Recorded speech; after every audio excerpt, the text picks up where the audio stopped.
श्री हरिराम व्यास जी वृंदावन पधारे। बहुत ध्यानपूर्वक सुनो।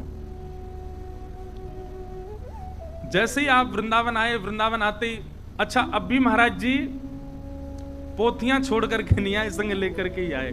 5 बैलगाड़ियों में पोथियां भर करके लेके आए साथ में। वृंदावन आए, वृंदावन में पूछते गए कहाँ है श्री हितरवंश महाप्रभु, कहाँ मिलेंगे कहाँ मिलेंगे। सबने बताया मदन टेर चले जाओ। आप श्री मदन टेर गए और मदन टेर में भीतर जैसी वहां ऊंची ठौर पर श्री राधा वल्लभ लाल जी विराज रहे थे, वहां पहुंच करके अब देखो थोड़ा तो समय लगता है परिवर्तित होने में। अभी तक सब जगह पूजने की ही उनकी स्थिति रही थी, सब जगह जहां भी जाते थे सब लोग ओ परम विद्वान हरिराम व्यास जी आए। मदन टेर पर जैसे पहुंचे तो वहां जाते ही उन्होंने कहा श्री हितरवंश महाप्रभु के दर्शन कहाँ होंगे। तो सेवकों ने और कुछ दर्शनार्थियों ने बताया, बोले अभी राजभोग की तैयारी कर रहे हैं, महाप्रभु जी निज करसों प्रसादी बना रहे हैं ठाकुर जी की। हमने हितरवंश महाप्रभु के चरित्र में सुना था ना, वो लकड़ी भी खुद ही बीनने चले जाते थे। श्री जी की कोई भी सेवा छोटी बड़ी नहीं, सब करते थे। तो आज महाप्रभु जी अपने हाथों से महाप्रसाद राजभोग सिद्ध कर रहे थे, बना रहे थे। तभी आप आए, आकर के आपने कहा महाप्रभु जी कहा, तो किसी ने कहा प्रसाद सिद्ध कर रहे हैं, आप थोड़ी देर प्रतीक्षा करो, विराजो। हरिराम व्यास जी बोले अब प्रतीक्षा क्या करूं, समय की बर्बादी होगी ना इसमें। तो एक काम कीजिए ना, महाप्रभु जी प्रसाद बनाते रहेंगे, आप मुझे रसोई घर में ही ले चलो, वहीं बैठ करके मैं उनके दर्शन प्रणाम कर लूंगा। मतलब बिल्कुल हृदय में इतना भी चैन नहीं है कि एक देर बैठ के प्रतीक्षा कर ले, क्योंकि आज तक प्रतीक्षा की नहीं है। और भैया अब आप कहेंगे कि नरवाहन ने तो आधा मुंह देखा उसी से ही, तो अभी हरिराम व्यास जी को दिखे नहीं ना, आचार्य दिखे तब तो कृपा हो। इसलिए थोड़ा बहुत दोष अभी है हरिराम व्यास जी में। आप श्री ने कहा कि अब मुझे वहीं रसोई घर में ले चलो, वहीं बैठ के मैं चर्चा कर लूंगा, वो भोजन बनाते रहेंगे, बात करते रहेंगे मुझसे। अर्चकों ने जाकर के हितरवंश महाप्रभु जी से कहा कि भगवान हरिराम व्यास जी आए हैं, सुना बहुत विद्वान है, वो तो यूं कह रहे हैं हमको भीतर ही ले चलो। महाप्रभु जी बोले बुलाओ उनको अंदर। हरिराम व्यास जी गए। आहा, चूल्हे पर सुंदर कढ़ाई पर कुछ प्रसादी बना रहे थे आप, अग्नि प्रज्वलित थी और बनाते बना जैसे हरिराम व्यास जी आए, आप श्री ने तुरंत जो नीचे थोड़ी थोड़ी जली हुई लकड़ियां थी उन सबको बाहर निकाल करके उनको ठंडा कर दिया और कपड़ा से कढ़ाई उतार करके नीचे धर दी और नीचे धर के हरिराम व्यास जी की ओर मुख करके महाप्रभु हितरवंश जी बैठ गए और बोले कहो क्या बात है। हरिराम व्यास जी बोले मेरे संशय और मेरी स्थिति वो सब तो बात का विषय, पर आपने ये क्या किया, आपने अग्नि क्यों बुझा दी, आपने प्रसादी सिद्ध कर रहे थे उसको क्यों रोक दिया आपने। भगवान मैं मानता हूं थोड़ा हटीला हूं, प्रतीक्षा नहीं की मैंने, पर मेरा ऐसा भाव था कि आप प्रसाद बनाते रहेंगे, हम दोनों की चर्चा होगी, पर आपने अग्नि बुझा करके और कढ़ाई नीचे रख करके तो मुझको ऐसा प्रतीत करवाया कि मैंने आपकी सेवा में विघ्न डाला है। ज्ञानी तो थे हरिराम व्यास जी। हितरवंश महाप्रभु ने कहा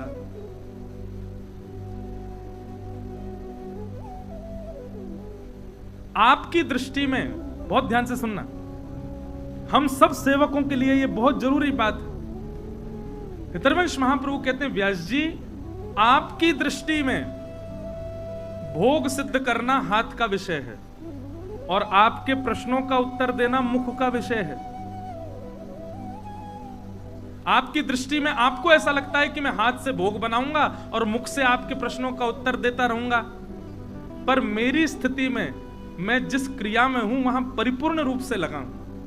मेरा मन भी वही होगा, मेरी चित्तवृत्ति भी वही है, मेरी बुद्धि भी वही है, मेरे हाथ जिस क्रिया को कर रहे हैं उसी क्रिया में मेरा मन भी है, उसी क्रिया में मेरी बुद्धि भी है। अब जब मैं ठाकुर जी की प्रसादी बना रहा हूं, मेरी मन बुद्धि दोनों वहां लगे, मैं आपका प्रश्न कैसे सुनूंगा, आपका उत्तर कैसे दूंगा। मेरे लिए ये दो कार्य नहीं हो सकते हैं। तो महाप्रभु जी ने एक पद गा करके सुनाया,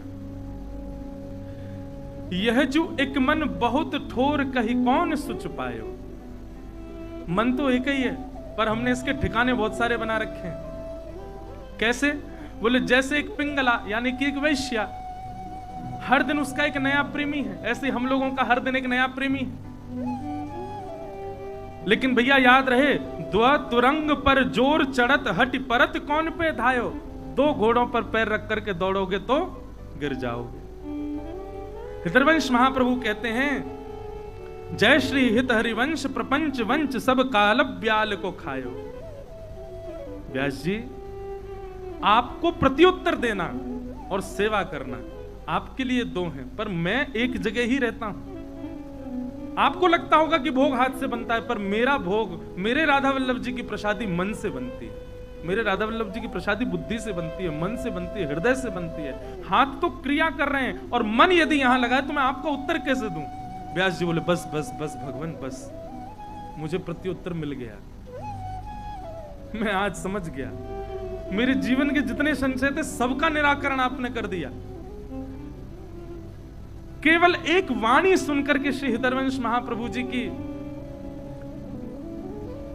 आप श्री ने प्रणाम किया, और प्रणाम करके सबसे पहले क्या किया, जो प्रमाण पत्र मिले हुए थे, जो इनके जिस रथ पर ये चलते थे उस रथ के बाहर भी चिपका रखे थे, काशी से जीते, यहां से जीते, वहां से, सारे प्रमाण पत्र उतारे।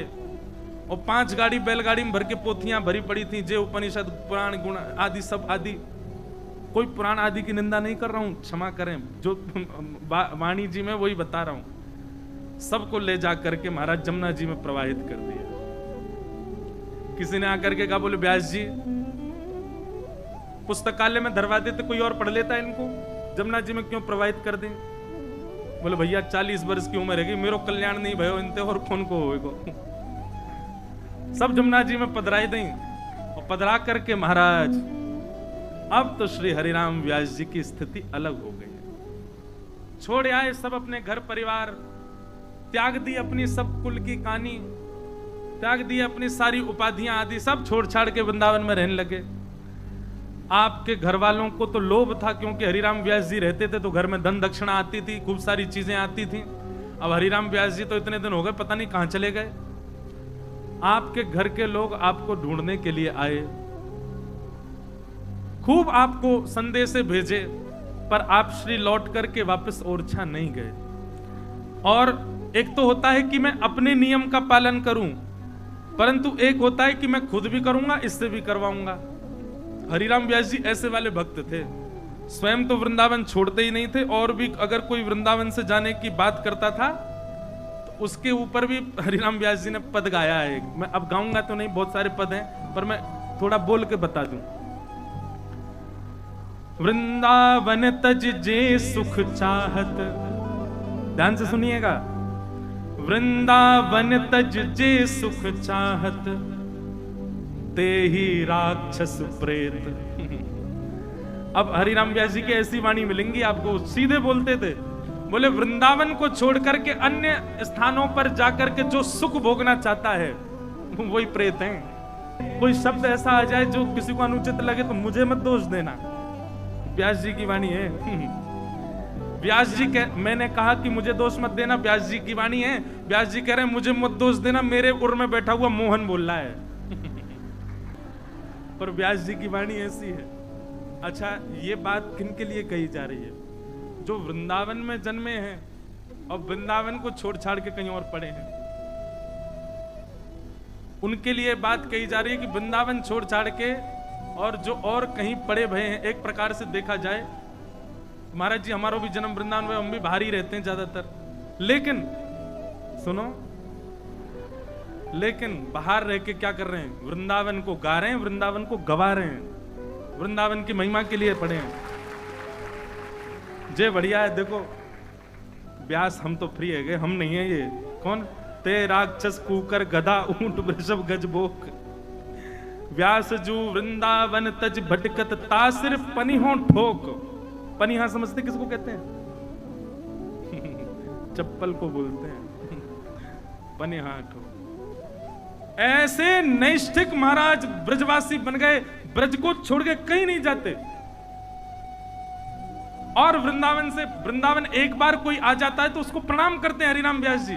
पूछते कहां से आए? बोले हम इंद्रप्रस्थ से आए, हम वहां से आए। उसको प्रणाम करते हैं, अब मत जाना यहां से, यहीं रहो, वृंदावन में ही रहो। और वृंदावन से जाता हुआ कोई दिखाई दे जाता तो हरिराम व्यास जी अपनी चप्पल उठा दे, बोले भाग यहाँ से प्रेत भूत, वृंदावन छोड़ के जा रहा है, कितना बड़ा दुर्भाग्य तेरा, वृंदावन छोड़ के जा रहा है। ऐसे श्री हरिराम व्यास जी, अब जो वृंदावन के लिए छोड़ के जाने वालों के लिए ऐसा कहते, स्वयं छोड़ के कैसे चले जाए।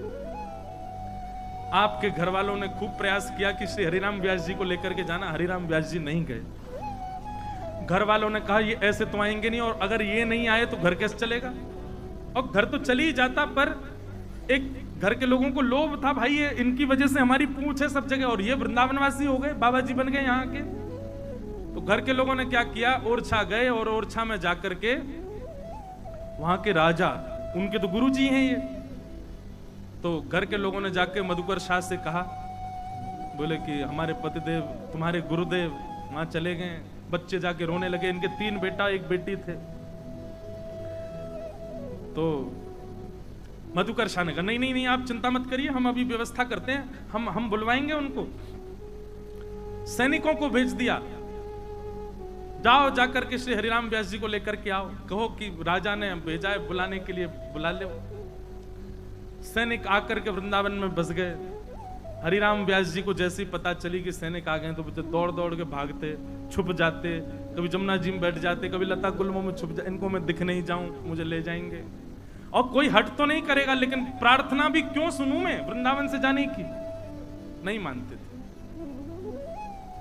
सैनिकों के तो चंगुल में नहीं आ पाए। अब की बार मधुकर शाह राजा ही आ गया लेने के लिए, और तो पूरी अपनी सेना लेकर के आया, रथ पर बैठ करके, हाथी घोड़ा जाने क्या क्या लेके आया, ससम्मान गुरु जी को लेकर के वापस आऊंगा। और मधुकर शाह बड़ा चतुर था, उसने सोचा कि अब इनके हृदय में तो नैष्ठिक वृंदावन वास बस चुका है, ये तो जाएंगे नहीं छोड़ के वृंदावन। उसने कहा इनके गुरुजी श्री हितरवंश महाप्रभु, उनसे जाकर के मैं कहूंगा, वो इनको आज्ञा करेंगे तो इनको जाना पड़ेगा। और मधुकर शाह सीधे गया, श्री राधा वल्लभ जी के चरणों में प्रणाम किया। हितरवंश महाप्रभु ने बिठाया, भाई राजा है ओरछा का, चरणों में प्रणाम करके कहा भगवान आपसे एक वस्तु चाहते हैं। बोले क्या? बोले आपके अनन्य शिष्य हरिराम व्यास हमारी ओरछा की निधि हैं, वो आप कृपा करके उनको हमको वापस दे दीजिए। हितरवंश महाप्रभु ने पहले तो कहा कि भैया देखो उनके चित्त में अब वृंदावन बस चुका है, क्यों ले जाना चाहते हो उनको? तो मधुकर शाह ने एक बड़ी चतुराई भरी बात कही कि अगर वे वृंदावन में रहेंगे तो केवल उनका कल्याण होगा, लेकिन वे ओरछा चले जाएंगे तो जान कितने जीवों का कल्याण होगा। महाप्रभु जी ने विचार किया, बात तो सही है तुम्हारी, हरिराम व्यास जी का जो ज्ञान है, हरिराम व्यास जी का जो वाणी है, वो निश्चित ही मानव कल्याण करने वाली है। बोले वही मैं कह रहा हूं, आप कृपा कर, आप उनको बोलिए ना वो चलें वापस ओरछा। ठीक है, शाम को दर्शन करने आएंगे राधा वल्लभ जी के, तो मैं आज्ञा कर दूंगा। आपकी बात ये अच्छी लगी, कभी जब भी आते रहा करेंगे वृंदावन, बाकी वो रहें ओरछा में, मैं आज्ञा कर दूंगा उनको। मधुकर शाह तो आनंदित हो गया, बोले ये काम बढ़िया हो गया, गुरु जी की आज्ञा वो टालेंगे नहीं। उस समय श्री हरिराम व्यास जी निधिवन राज में स्वामी श्री हरिदास जी के दर्शन करने गए थे। कितने सौभाग्यशाली श्री हरिराम व्यास जी, आपको दोनों आचार्यों का सुख प्राप्त हुआ, श्री स्वामी हरिदास जी का भी और हितरवंश महाप्रभु का भी। स्वामी श्री हरिदास जी का दर्शन किया, कुंज बिहारी लाल जी के सामने बैठ के गाते, नाचते, उछलते, इतना आनंद करते। वृंदावन रहना उनके लिए सौभाग्य की बात थी, उसको आनंद निमग्न होके पालन करते थे। स्वामी जी को प्रणाम किया, बिहारी जी को प्रणाम किया, और जैसे ही वृंदावन से निधिवन से बाहर निकले, इतने में कोई दौड़ा दौड़ा आया और हरिराम व्यास जी से बोला, व्यास जी अब तो आपको वृंदावन छोड़ना पड़ेगा। व्यास जी बोले क्यों? फिर से हमारे घर वाले आए क्या? बोले नहीं घर वाले नहीं आए। सैनिक आए हैं क्या? राजा के? बोले नहीं सैनिक भी नहीं आए। तो स्वयं राजा आया है। व्यास जी बोले नहीं ले जा पाएगा, चेला तो हमारा ही है। बोले चेला आपका है पर उसने आपके गुरुजी पकड़े हैं। वो हितरवंश महाप्रभु से जाकर के कह रहा है कि वे आपको आज्ञा करें कि आप वृंदावन से जाओ, और हमें तो सुनने में ऐसा आया है कि महाप्रभु जी ने हम ही भर लिए कि वे शाम को आपको आज्ञा करेंगे कि कल सुबह तुम ओरछा चले जाओ। ये सुनते ही पछाड़ खा के गिर पड़े श्री हरिराम व्यास। वृंदावन की रज में लेटने लगे, वहां के वृक्षों को पकड़ पकड़ करके हृदय से लगाने लगे, बार बार कान पकड़ने लगे, क्षमा कर दो, मुझसे कोई अपराध हो गया, हे श्री वृंदावन आप मेरा त्याग क्यों कर रहे हैं? आप गुरुदेव से कहिए वो मुझे आज्ञा ना करें, मैं उनकी आज्ञा नहीं टाल पाऊंगा, पर मैं वृंदावन के बिना नहीं रह पाऊंगा। अब वृंदावन त्यागने की स्थिति में नहीं हूं, मेरे प्राण बसते हैं वृंदावन में। रुदन करने लगे, वृक्ष वल्लरियों को अपने हृदय से लगा लगा करके रोने लगे। अब कहने वाले तो बहुत कुछ कहते हैं कि ऐसा किया, पर ज्यादा कुछ नहीं, रुदन करने लगे और मुख पर कालीत पोतली, एक स्याही या कह लो काजल, पूरा डिबिया निकाल के हाथ में अपने मुख पर, माथे पर, नाक पर, गाल पर, मुख, पूरे मुंह पर कालीत पोत करके घूमने लगे। बोले वृंदावन त्यागने वाले का रूप यही होना चाहिए, मुझे वृंदावन से जाना पड़ रहा है। अभी तक गुरुदेव ने आज्ञा नहीं करी है कि वृंदावन छोड़ के जाओ, केवल किसी से पता चल गया है कि गुरुजी आज्ञा देने वाले हैं, तो ये हालत हो गई श्री हरिराम व्यास जी की। उसी व्यक्ति ने जाकर के, जिसने हरिराम व्यास जी को बताया, वही दौड़ा दौड़ा हरिहरवंश महाप्रभु के पास गया, महाप्रभु जी व्यास जी को बचा लो। क्यों, क्या हुआ व्यास जी को? बोले उनको पता चल गया है कि आप आज्ञा करने वाले हैं वृंदावन त्यागने की, तब से वृक्ष वल्लरियों को हृदय से लगा करके खूब रो रहे हैं, ब्रज में लौट रहे हैं, मुख पर कालीत पोत करके घूम रहे हैं। हरिहरवंश महाप्रभु ने एक झरोके से देखा तो कुंज में हरिराम व्यास जी, हाँ वृंदावन, श्री वृंदावन, प्यारो वृंदावन, मेरो वृंदावन, ऐसे करके रो रहे थे खूब जोर से। हरिहरवंश महाप्रभु ने कहा तुरंत मधुकर शाह को बुलाओ। मधुकर शाह कहीं अपना भोजन प्रसाद पा रहा था, राजा आया पूरी मंडली के साथ ले जाने के लिए। जैसे ही पता चला कि हरिहरवंश महाप्रभु ने बुलाया, तुरंत दौड़ करके गया, धन्यवाद प्रणाम, आज्ञा करें भगवान। बोले व्यास जी कहीं नहीं जाएंगे। बोले आपने सुबह आज्ञा की थी कि आप ले जा सकते। बोले हरिराम व्यास यदि वृंदावन में बस रहा होता तो मैं आज्ञा करता कि हरिराम व्यास को ले जाओ, पर अब स्थिति ये हो गई है कि वृंदावन हरिराम व्यास में बसता है, कैसे दूर करोगे? स्थिति तो देखो उनकी, वो वृंदावन के बगैर क्षण भर नहीं रह सकता, उसको कहां ले जाओगे? हमारी आज्ञा है आप वापस लौट जाओ, हरिराम व्यास को लेकर के नहीं जा सकते, प्राण निकल जाएंगे उनके वृंदावन से जाते ही। बंधुओं, जब तक ऐसी, हम एक बात बहुत प्रेम पूर्वक कह रहे हैं, जब तक ऐसी स्थिति वृंदावन के प्रति ना हो जाए, तब तक बाहर जन्म लेने वाले या बाहर विराजने वाले लोगों को वृंदावन में बसने की भावना नहीं रखनी चाहिए।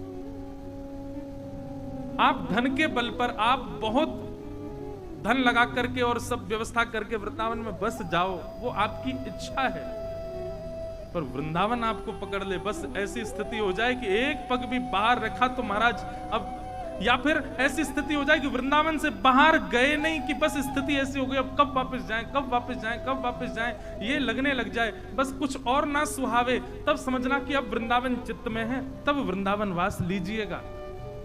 नहीं तो तब तक केवल वृंदावन का स्मरण करो, वृंदावन जाओ, दर्शन करके आओ, वृंदावन का चिंतन करो, वृंदावन को अपने हृदय में विराजमान करो, पर वृंदावन जब तक आपको पकड़ ना ले तब तक वास करने की स्थिति मत रखना।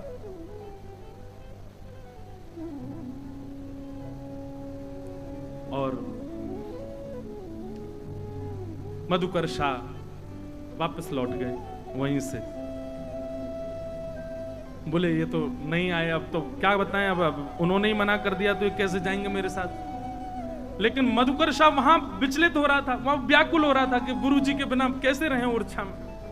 तब मधुकर शाह ने कहा एक बार और प्रयास करता हूं। अब की बार संतों की टोली भेजी, आप जाओ हरिराम व्यास जी को उठा लाओ, कैसे भी ले आओ वहां से, वृंदावन से। हरिराम व्यास जी को लेने के लिए संत महापुरुष आए, बड़े बड़े तिलकधारी, सोटाधारी, मठाधारी सब आए, सबको देखा, बुंदेलखंड के सब संत आए, हरिराम व्यास जी सबका स्वागत, सब आए हरिराम व्यास जी के पास ही, सबकी व्यवस्था करी। संतों को तब बड़ा, अभी आगे चरित्र और सुनिएगा, इतना सम्मान करते संत महापुरुषों का, सबको बना बना के प्रसादी पवाते। संत बोले देखो व्यास जी हम आपको ले जाने के लिए आए और इसी में आपकी भलाई है, आपके परिवार की भलाई है, पूरे बुंदेलखंड की भलाई है कि आप वापस चलो। हरिराम व्यास जी बोले ओहो, तो ये दर्शन वर्शन करने नहीं आए, ये मुझको ले जाने आए हैं। हरिराम व्यास जी बोले अब ऐसा कुछ करके दिखाना पड़ेगा जिससे इनको लगे कि मैं इनके काम का नहीं हूं। जो अपनों सुख चाहे हो तो मूर्ख बन के रहो। हरिराम व्यास जी बोले अब तो कुछ ऐसा करना पड़ेगा कि जिससे इनको ये लगे कि मैं इनके अब काम का नहीं रह गया, ये तभी छोड़ के जाएंगे मुझको। सोचो, वृंदावन बसने के लिए इतने इतने इतने षड्यंत्र कौन ने किए होंगे? वृंदावन से ले जावे क्यों, वृंदावन रखवे के इतने उपाय कौन ने किए होंगे? हरिराम व्यास जी बोले रुको, सब संतों को समय बता दिया, हाँ भाई इतने बजे वहां चले जाया करो दर्शन करने, इतने बजे 2-3 दिन दर्शन करो फिर चलते हैं। सबको कहा राधा वल्लभ जी में प्रसादी पाओ राजभोग की, वहीं पे बढ़िया कड़िया वो सब रोटी मिलती है, खिचड़ी वादी सब, ठाकुर जी का अधरामृत सेवन करो। सब संतों से कहा आज वहीं प्रसादी पाओ। सब संत वहां प्रसादी पाने गए। हरिराम व्यास जी ऐसे समय पर पहुंचे कि प्रसादी पूरी हो गई और सब संत आदि सब अपनी पत्तल व्यवस्थित कर रहे थे। सब संतों को पंगत पवाने के बाद, भक्तों को देने के बाद में जो झाड़ू लगाने वाली मेहतरानी थी, झाड़ू लगाती थी, थोड़ा बहुत बचा हुआ जो पकौड़ी और कुछ कड़ी आदि थी वो उसको दे दी। वो अपना बाहर सिड्डी पर बैठ के पा रही थी। इतने में हरिराम व्यास जी आए। हरिराम व्यास जी जैसे आए तो संत सब पत्तल अपनी समेट रहे, सबने देखो ओहो व्यास जी आ गए। हरिराम व्यास जी ने आकर के सबसे कहा भैया एक पत्तल और लोग बोले अब तो प्रसादी महापूर्ण है गई, अब ना बची प्रसादी। हरिराम व्यास जी बोले ओहो प्रसादी पूर्ण है गई। सब संत बोले आज तो व्यास जी आप भूखे रह गए। बोले नहीं नहीं मेरी व्यवस्था है गई। बोले कहाँ है गई? तुरंत आप बाहर गए और झाड़ू लगाने वाली मेहतरानी लेके बैठी बात से बोले ला दे दे या मुंह को खवाए दे। अब सब संत बोले राम राम राम राम, ये झाड़ू लगाने वाली मेहतरानी के हाथ से प्रसाद मांग रहे हैं। अब वो पीछे हटे, व्यास जी छुपियो मत। अरे तू कहां भाग रही है, यहाँ पे दे, हाथ में दे प्रसाद दे। उसने जैसी कड़ी पकौड़ी हाथ में पधराई तुरंत पा गए। संत बोले भ्रष्ट हो गया, ये हमारे किसी काम का नहीं है अब। अरे भैया बड़े बड़े सेठन की बड़े बड़े जगह की मिठाई मिले उनमें आग लगे, लेकिन वृंदावन को तो कोई स्वपच भी हो, वृंदावन में कोई जाति को भी हो, बाकी झूठन भी मांग के पाए लो भैया। वृंदावन में रहो तो ऐसे रहो। अब तो श्री हरिराम व्यास जी के आनंद की सुख की महिमा नहीं।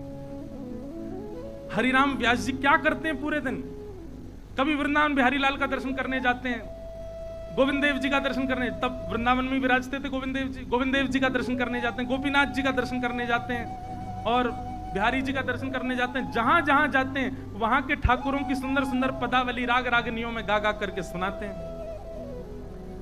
एक दिन बहुत ध्यान से सुनना, आपकी भेंट हुई श्री गोपाल भट्ट गोस्वामी जी से, और गोपाल भट्ट गोस्वामी जी ने कहा आप बहुत सुंदर सुंदर पद गाते हो, सब जगह जाकर के हमारे ठाकुर को भी सुनाओ।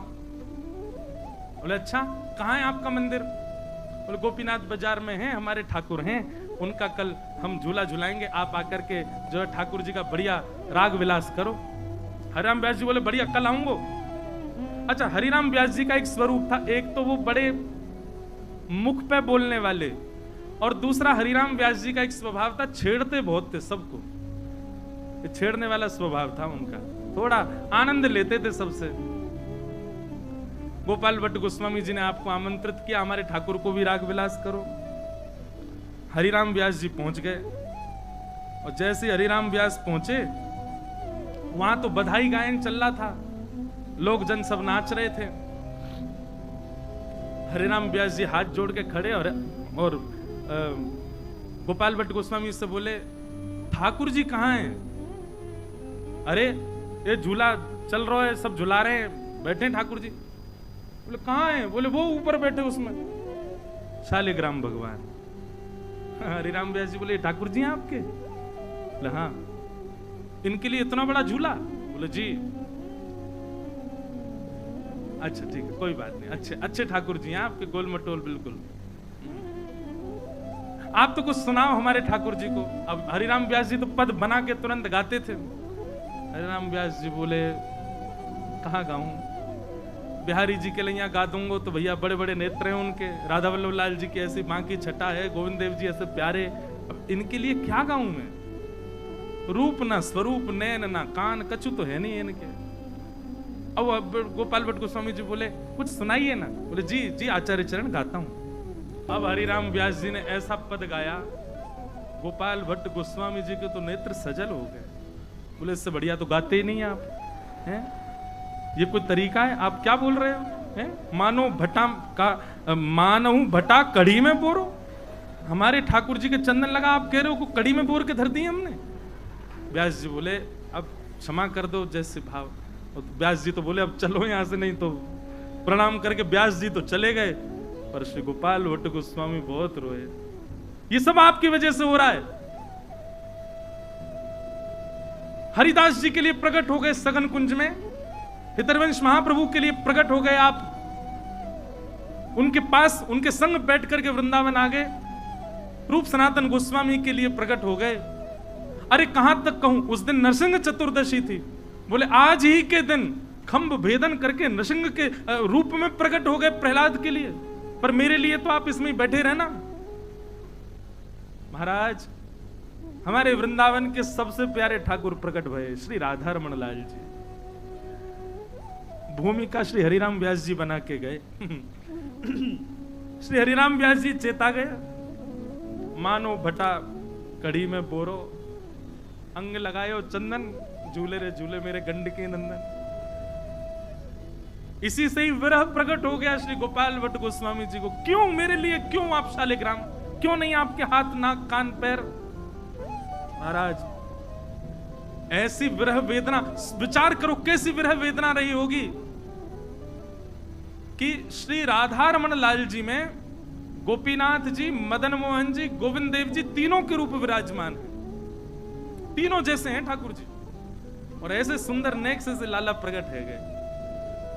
गोपाल भट्ट गोस्वामी जी को सौभाग्य। देखो रसिक जनों का आनंद भी, रसिक जनों का विनोद भी, रसिक जनों का ये विलास भी ठाकुर प्रकट कर रहा है।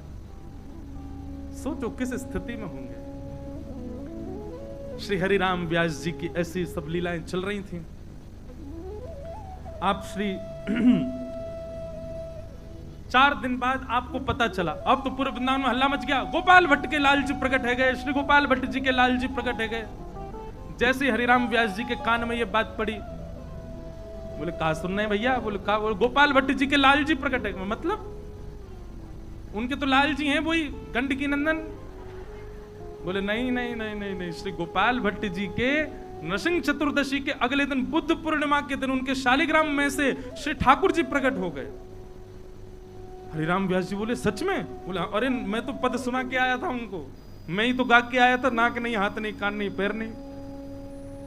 हरिराम व्यास जी दर्शन करने गए और श्री राधा रमण जी का दर्शन करके हरिराम व्यास जी को विरह हो गया। जय जय हरिदास जी के लिए आ गए, हितरवंश महाप्रभु के लिए आ गए, रूप सनातन के लिए आ गए।